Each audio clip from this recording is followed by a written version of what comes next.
안녕하세요. 30년을 함께 살던 집사람이 바람이 났습니다. 원래는 그런 사람이 아니었는데 늦바람이 무섭다고 하더니 겪어보니 정말 그렇더군요. 바람이 나니까 눈에 아무것도 보이지 않고 주변에서 누가 뭐라고 해도 듣지 않았습니다. 원래는 그런 사람 아니었는데 어떻게 사람이 저렇게 변할 수가 있는지 아무리 생각해도 속이 터지고 답답해서 몇 자 적어봅니다. 저는 올해 53이고 집사람은 올해 50입니다. 집사람은 결혼하고 지금까지 밖에 나가서 일이라고는 해본 적이 없는 사람입니다. 저는 결혼 초에는 전자제품 회사에 다니다가 나중에는 전자제품 대리점을 시작해 일을 하고 있는데 재벌이도 괜찮고 결혼하기 전에 집사람 고생 안 시키겠다고 약속한 것도 있어서 밖에 나가서 돈 벌어 오라고 한 적도 없고 집사람 스스로 돈을 벌겠다고 나간 적도 없습니다.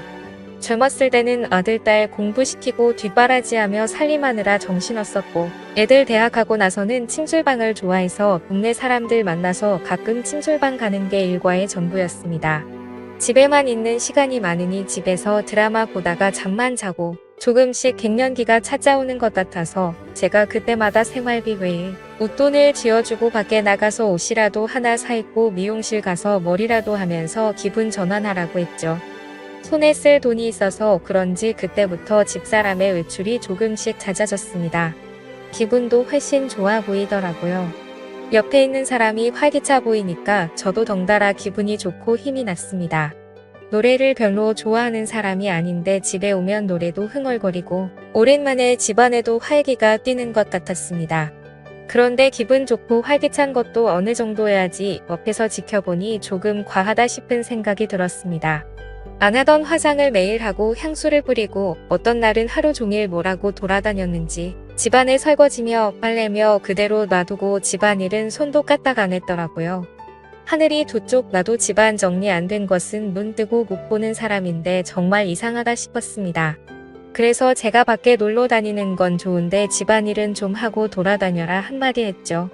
평소 같으면 오늘 바쁜 일이 있어 그래서 하고 넘길 텐데 그날은 저한테 짜증을 내면서 잔소리 좀 그만해 짜증나 하는 겁니다.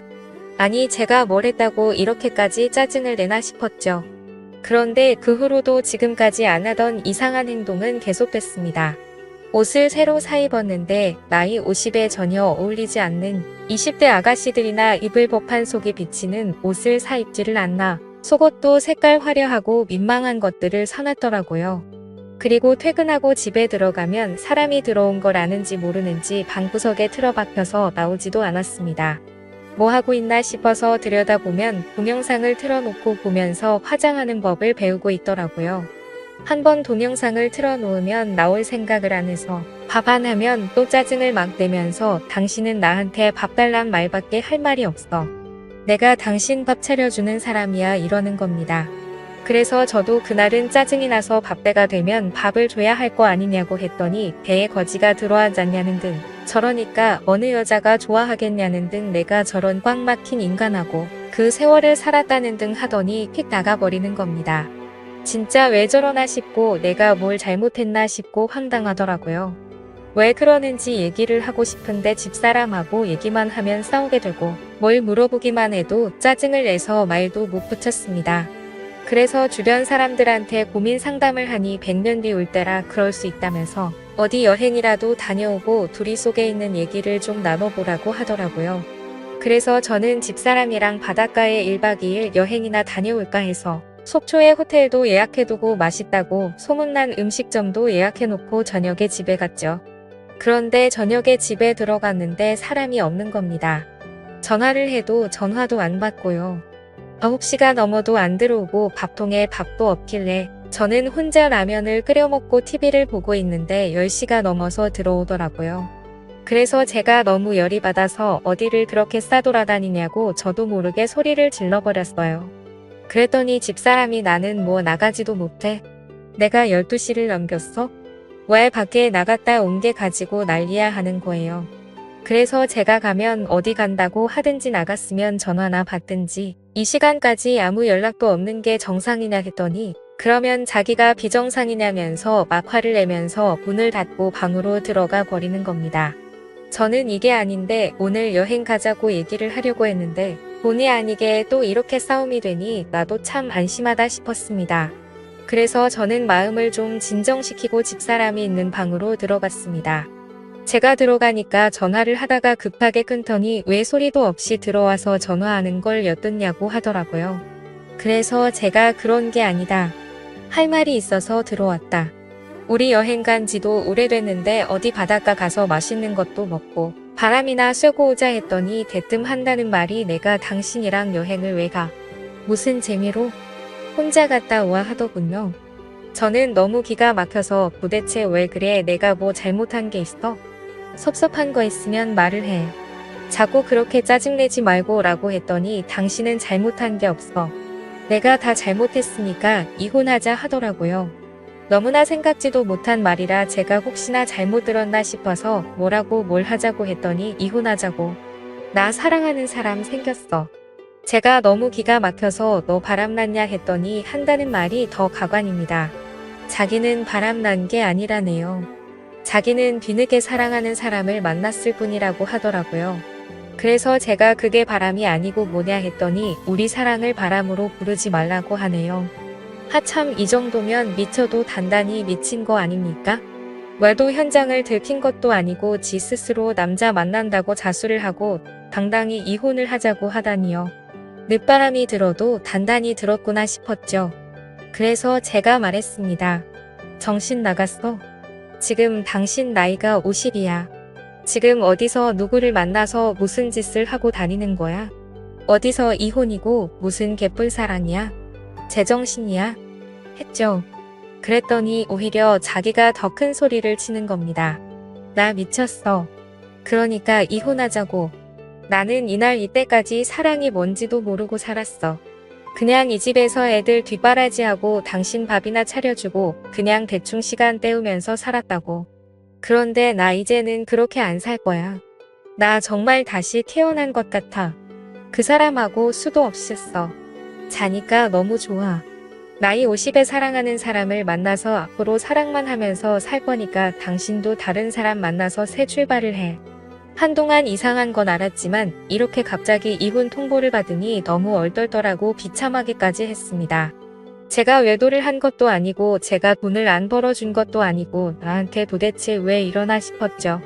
저는 집사람이 무슨 우울증이 있어서 그러나 싶어서 붙들고 얘기를 해봤습니다. 그런데 돌아오는 얘기는 똑같더라고요.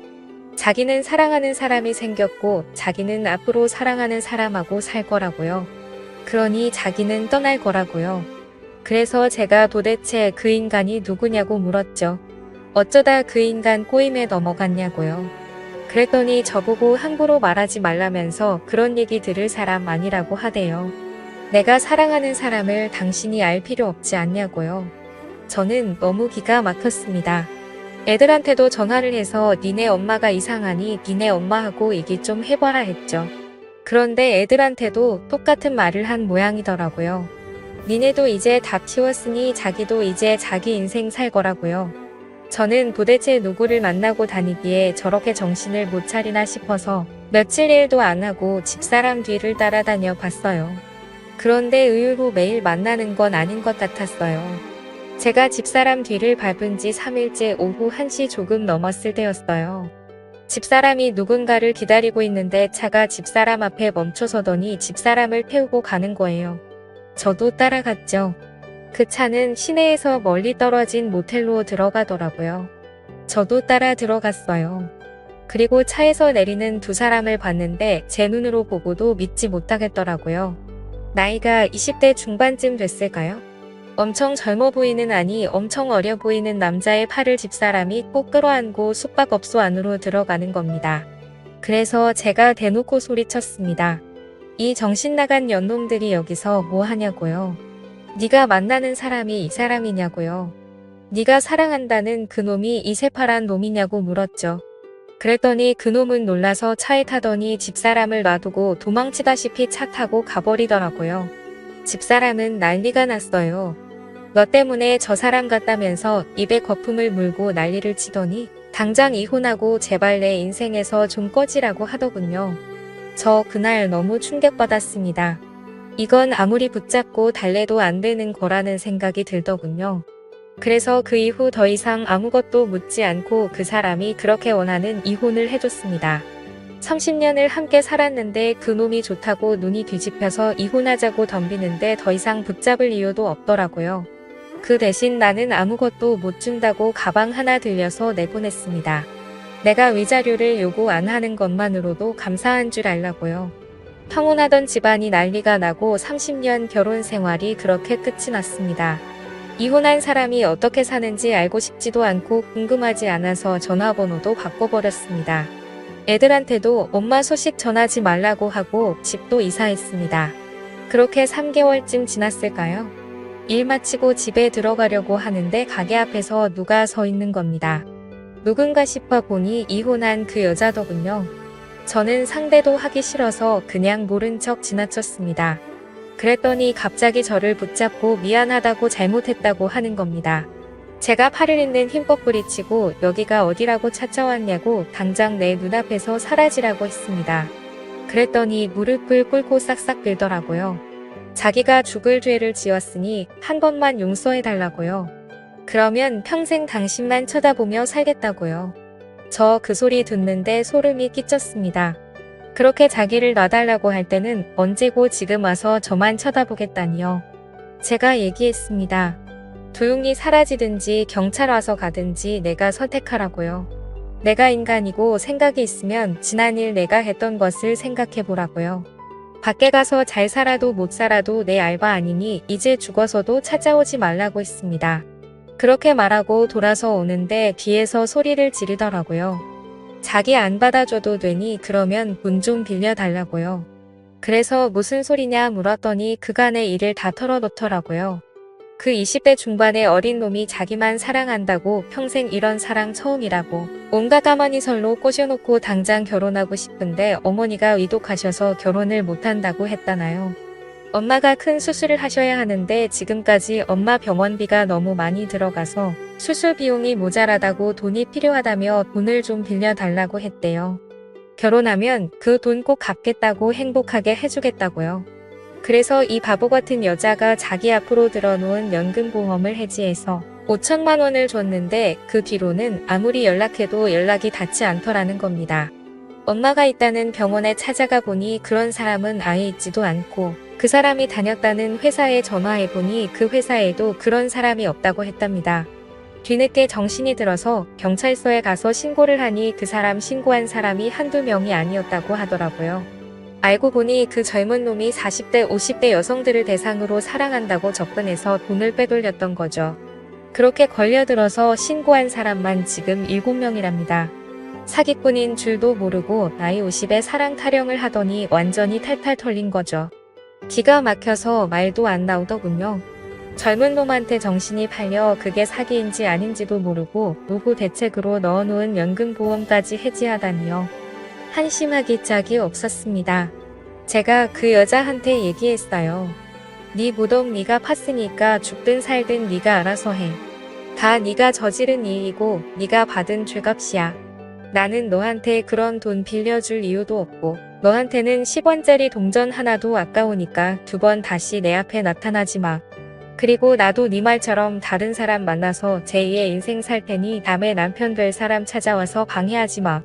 알았어? 그 여자 눈물을 뚝뚝 흘리더라고요. 그래서 한마디 더 해줬습니다.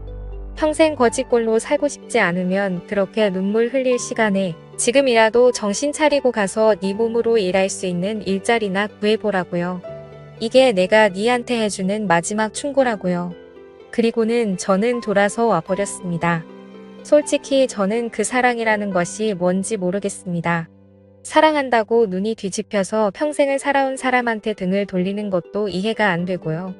저는 한평생 한솥밥 먹으며 이런저런 얘기하며 살아가는 것이 사랑이라고 생각하는데 사람마다 사랑의 기준이 다른 모양입니다. 처음 결혼한 사람과 있는 정 없는 정 다 떨어진 채로 헤어졌지만 만약 저에게 또 한 번의 인연이 찾아온다면 앞으로 잘 살고 싶습니다.